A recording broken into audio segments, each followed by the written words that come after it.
2025년 우리는 완전한 민주주의 국가가 아닌 불안정한 민주주의 국가에 살고 있습니다.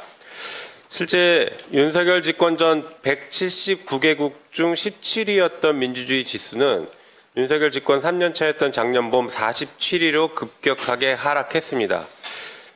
이제 몇 달 뒤면 새로운 리포트가 나올 텐데 그 결과가 어떠할지는 충분히 예상돼서 매우 안타깝습니다.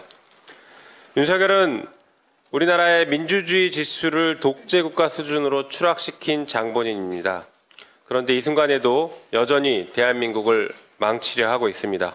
언론에 따르면 관저에 숨어 경호처에게 무력으로 체포를 막으라고 지시를 했다라고 합니다. 이는 내란 당시 총을 쏴서라도 국회 문을 부수고 끌어내라라고 한 명령과 일맥상통합니다.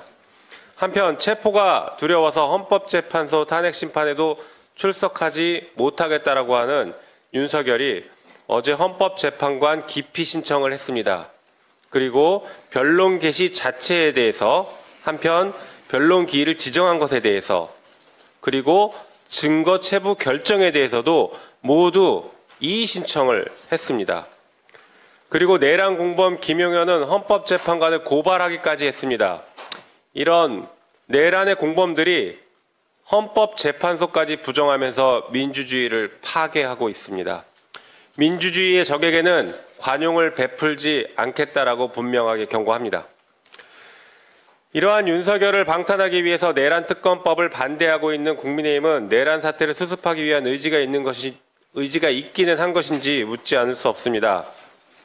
국민의힘은 수사당국의 정당한 체포영장 집행을 방해하는 것도 모자라서 수사 대상과 범위 등 말도 안 되는 이유로 야6당이 발의한 내란 특검법까지 반대하고 있습니다. 정부의 제2요구안과 한동훈 전 대표의 주장을 적극 반영한 특검법까지 반대한다라고 하면 국민의힘은 내란죄를 수사하지 마라라는 속마음을 솔직하게 고백하고 있는 것이나 다름없습니다. 시간을 끈다라고 해서 해결되지 않으니 신속하게 특검 출범에 동참하기를 다시 한번 촉구합니다.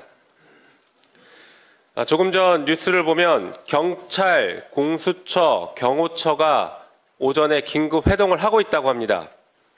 윤석열을 제3의 장소에서 조사하거나 방문 조사할 가능성에 대해서 논의가 이루어지고 있다라는 보도입니다.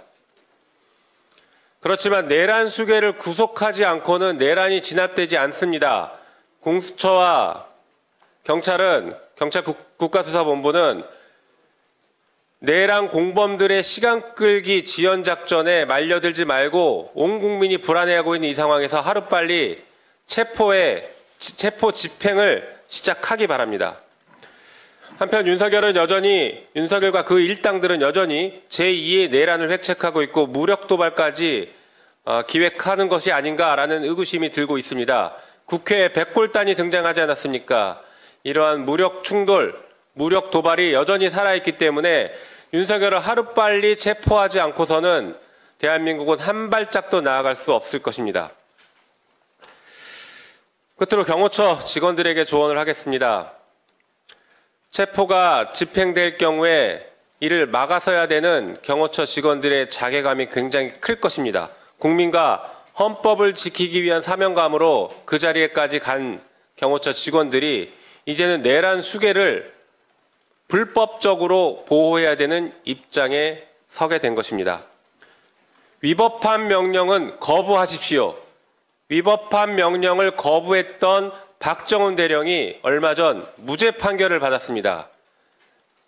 위법한 명령 거부해도 아무런 범죄가 성립되지 않는다는 것을 법원마저 확인해 주었습니다.